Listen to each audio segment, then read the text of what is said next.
और यहाँ पर विक्रम सिंह, अब जो ये एनकाउंटर की बात आ रही है, ये अनुज प्रताप सिंह का जो एनकाउंटर हुआ है, ये संयोग है कि भाई ये अब राजपूत निकल गया, मंगेश यादव था, या कोई बैलेंसिंग एक्ट भी हो रही है ये? संदीप जी, सभी विद्वान पैनलिस्ट को मेरा नमस्कार। इतने ज्यादा आयाम आ चुके हैं मेरे लिए, तो ये बिल्कुल ट्यूटोरियल था ये आपका शो, इसलिए सभी को प्रणाम। एनकाउंटर किए नहीं जाते हैं, हो जाते हैं। और धारा 34 से लेकर धारा 44 भारतीय न्याय संहिता, पुराने आईपीसी, धारा 96 से लेकर धारा 104 आईपीसी, आत्मरक्षा में गोली चलाते, उसमें चाहे एक भी अपराध ना हो, चाहे 40 अपराध हो, चाहे वो संगमरमर के मकान में रहता हो, चाहे झोपड़पट्टी में रहता हो। जो जितने तर्क आए हैं मैं सिलसिलेवार बता रहा हूं आपको। ये कहां लिखा है झोपड़पट्टी वाले को इम्यूनिटी है? ये कहां लिखा है संगमरमर के मकान में रहेगा पहले उसको मारा जाएगा? मारा नहीं जाता। जो दावतनामा देता है, पुलिस को चैलेंज करता है, पुलिस पे आत्मसमर्पण को जवाब वो गोली से देता है, तो गोली के आदान प्रदान में बदमाश मारा जाता, पुलिसकर्मी भी शहीद हुए हैं। अब सवाल ये उठता कौन कहा जाता है, ये हमारे राजनीतिक मित्रों का स्वविवेक है, वो जाने।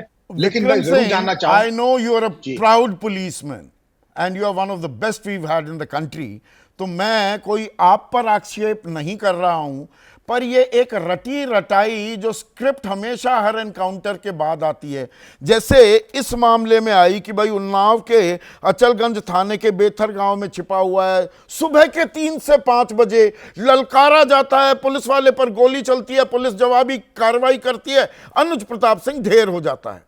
ऐसे ही मंगेश यादव, उसके माँ बाप, उसके भाई बहन बताते रह गए कि अरे वो तो घर में बैठा था, उठाकर ले गए, उसके बाद गोली मारी है। ये हर बार वही स्क्रिप्ट और घर वालों के वही बयान क्यों आते हैं?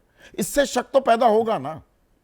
ध्यान से सुने, ये एनकाउंटर की एफआईआर है, कोई प्रेम संगीत नहीं है। जहां प्रेम संगीत होता है तो वहां पर हुस्न और इश्क की बातें की जाती हैं, वहां आला नहीं सुनाया जाता है। इसी तरीके से जब एनकाउंटर होता है तो अंधेरे में ही अधिकांश होते हैं। विकास दुबे वाला, ये जो आपने अभी बताया, वो एक अपनी एक मिसाल है। लेकिन 90% आपने सही कहा, लगभग एक रूपता होती है। एक विद्वान वकील ने यह भी कहा था कि आपकी एफआईआर की नकल ऐसी होती है कि वहां टाइम, प्लेस, थाना बदल दीजिए, स्क्रिप्ट 99% कॉमन होती है। कि हमको सूचना मिली बदमाश छुपे हुए हैं, हम भी वहां पे गए और हमने उसको कहा कि तुम आत्महत्या कर दो, उसने आत्मसमर्पण न करके हमारे ऊपर गोली चलाई, हमने भी अपनी जान की परवाह न करके अपनी आत्मरक्षा गोली चलाई। दोनों तरफ से भयानक गोलीबारी के दौरान एक बदमाश मारा गया। हमने अदम साहस का परिचय देते हुए हम भी टूट पड़े और अपनी जान की परवाह न करते हुए हमने बदमाश की एक एनकाउंटर में मारा गया, जिसकी शनाख्त इसी तरीके से हो गई। आप बिल्कुल सही कह रहे हैं, लेकिन अगर एनकाउंटर होगा, टोपोग्राफी वही है, बैटलफील्ड वही है, सरकमस्टांसेस वही है, तो एफआईआर की एक रूपता तो रहेगी। और इसकी 4 चरण में स्क्रूटनी होती है, एक कोर्ट में होती है, अभी एक मानवाधिकार एक आयोग और करती बात है, आई विक्रम सिंह जी, पंकज श्रीवास्तव ने यहाँ पर सवाल उठाया था एक, अश्वनी शाही ने तो यहाँ तक भी कहा कि कितने एनकाउंटर में आप गए हैं, पतलून गीली हो जाती वगैरह वगैरह। अब उनकी मर्जी है वो कुछ भी विश्लेषण कर सकते हैं। बिल्कुल बिल्कुल। पर 12,964 एनकाउंटर अगर किए जाते हैं 7 साल में, फिर तो ये अपराधियों के हौसले इतने बुलंद है क्या? यूपी पुलिस से कोई डरता नहीं, एसटीएफ से कोई डरता नहीं, एनकाउंटर की ही नौबत आ जाती। 13,000 एनकाउंटर, हर 13 दिन में एक एनकाउंटर, कोई छोटा मोटा आंकड़ा नहीं है, आंकड़ा नहीं है। संदीप जी, मैं आपके सामने एक विचार रखता हूं। 2 तरह के जनरल होते हैं। एक होता है बाथरूम जनरल, जो बाथरूम में गिर करके उसकी कवर टूट जाती है, वो भी अस्पताल में होता है। एक होता है बैटलफील्ड जनरल, जिसको गोली लगी होती है, वो गोली निकलवाने सज्जन जाता है। दोनों जनरल, दोनों घायल। एक बाथरूम जनरल, एक बैटलफील्ड जनरल। बाथरूम जनरल वो है कि बदमाशों की सूचना आ जाए तो पहले पूजा पाठ कर दो, गाड़ी में हवा भरवाना शुरू कर दो, और उसके बाद बंदूक में तेल पानी लगाने लगो और पूछो भाई बदमाश कहाँ है? सब बदमाश तो निकल गए, क्योंकि वो हम इंतजाम ही कर रहे थे कि बदमाश भाग जाए। एक होता है भूखे शेर की तरह टूट पड़ो, जहां मौका मिले गाड़ी में AK-47 500 राउंड तैयार, छूटते ही हम चप्पल पहन के चले जाएंगे, लेकिन 2-2 हाथ होके रहेगा। इसको कहते हैं प्रोएक्टिव। जब आप प्रोएक्टिव होंगे तो मुठभेड़े होंगी। ये अच्छा किया आपने चप्पल शब्द का इस्तेमाल किया। एक तो पुलिस अधिकारी हैं चप्पल में ही एनकाउंटर करते घूम रहे हैं, उस पर भी बहुत सवाल है। बिल्कुल सवाल है। और ददुआ ठोकिया में हम लोग बैरागी और योगी के भेष में जाते थे, भिकमंगे के भेष में भी जाते थे, क्योंकि मरना थोड़ी था। इसको कहते हैं कैमोफ्लाजिंग।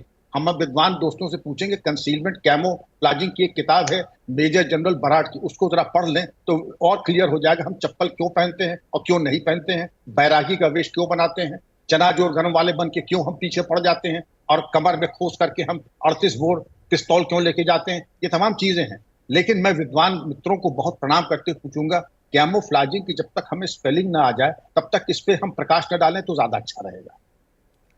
पर अभी मेरा मूल सवाल का जवाब नहीं मिला कि ये जो बताएं? अनुज प्रताप सिंह का एनकाउंटर होता है आज तड़के, और जो मंगेश यादव का एनकाउंटर हुआ था, ये क्या जाति देखकर ये बैलेंसिंग एक्ट थी या नहीं थी, या इसकी कोई गुंजाइश ही नहीं हो संदीप सकती? जी, आप मैं इतने एक मिनट विक्रम जी, सवाल इसलिए पूछ रहा हूं, कुल मिलाकर 14 आरोपी, 9 हिरासत में पुलिस के, 3 अभी फरार हैं, और 2 जिन पर सबसे ज्यादा राजनीति हुई उनको ही ढेर किया जाता है।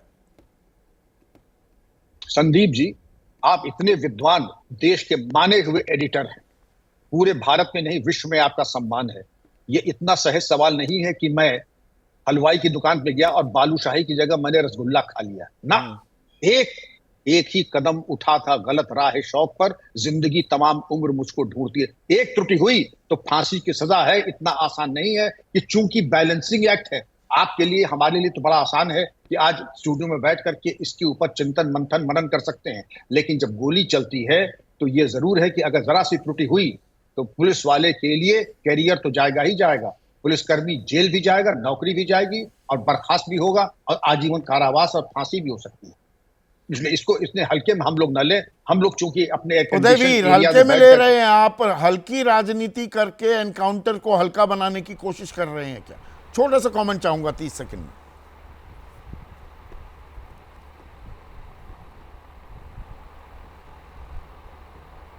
उदयवीर, सवाल आपसे था।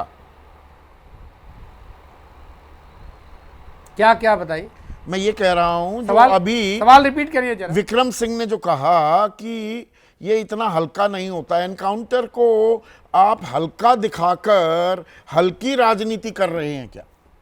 30 सेकंड में ही चाहूंगा जवाब प्लीज। विक्रम सिंह जी ने जो कहा वो पुलिस की किताब के हिसाब से एकदम सही कहा। वो किताबी बात है, उतनी ही सच है जितना किताब में लिखी है। जमीन पे क्या होता है विक्रम सिंह भी जानते हैं, पद पर रहे हैं, वो न कहें, और हम लोग रोज बर्दाश्त करते हैं। हल्की राजनीति मैं नहीं कर रहा हूँ। हल्की राजनीति अगर कोई कर रहा है तो मुख्यमंत्री कर रहे हैं, जो सदन के अंदर घोषणा करते हैं कि सद्भावना एक्सप्रेस नहीं चलेगी, बुलेट ट्रेन चलेगी। कोई मुख्यमंत्री तय नहीं कर सकता कि बुलेट चलेगी कि नहीं चलेगी। वो पुलिस का कोई डीजीपी तय नहीं कर सकता। अगर किताबी बात है तो किताबी बात यह है कि मौके पर खड़ा पुलिस वाला ही तय करेगा। तो कैसे पहले घोषणा हो जाती है? कैसे पहले घोषणा हो जाती है? कैसे परिवार के लोग बताते हैं कि घर से उठा के ले गए? और क्यों पुलिस वाले जेल जाते हैं? क्या पुलिस वाले जेल नहीं गए? क्या मुकदमे नहीं लिखे गए? क्या थानों में लूट नहीं हुई? क्या पुलिस ने पुलिस के खिलाफ मुकदमा नहीं लिखा? क्या यहाँ का आईपीएस फरार रहा महीनों सालों? हत्या करने के बाद पुलिस वर्दी में एसपी की पोस्टिंग में रहते हुए तो क्या नहीं हुआ ये सब? पर ये राजनीति और इसमें जात का जो पुट है ये अभी और आगे चलने वाली है क्या? या जात ना पूछो साधु की नहीं, जात ना पूछो अपराधी की, ऐसी राजनीति से हम दूर ही रहें तो ही बेहतर होगा क्या? तो एनकाउंटर में जात ढूंढी जा रही है उत्तर प्रदेश में, तू डाल में पात का खेल भी हो रहा है। उपेंद्र पांडे हैं हमारे दर्शक, गुलाबी नगरी जयपुर में रहते हैं। उनका कहना है कि यूपी में अपराध की राजनीति चरम पर, राजनीतिक रंग देकर अपराधियों को बचाने का प्रयास दुर्भाग्यपूर्ण, और अपनी राजनीति जो साथ में चमकाई जा रही है इससे गुरेज करना ही चाहिए। जैसे ही घड़ी का काटा दोपहर 2:30 पे आए, बबीता जी का दिल सास बहू साजिश के लिए मचल जाए। और ये है इनकी बहू, पूरे दिन ऑफिस की टेंशन हो जाए गॉन जब ये करें अपना फेवरेट शो फ्री टाइम पे ऑन। इनकी तरह आप भी देखिए अपना फेवरेट शो अपने टाइम पर, और डाउनलोड कीजिए एबीपी लाइव ऐप अपने स्मार्ट टीवी पर।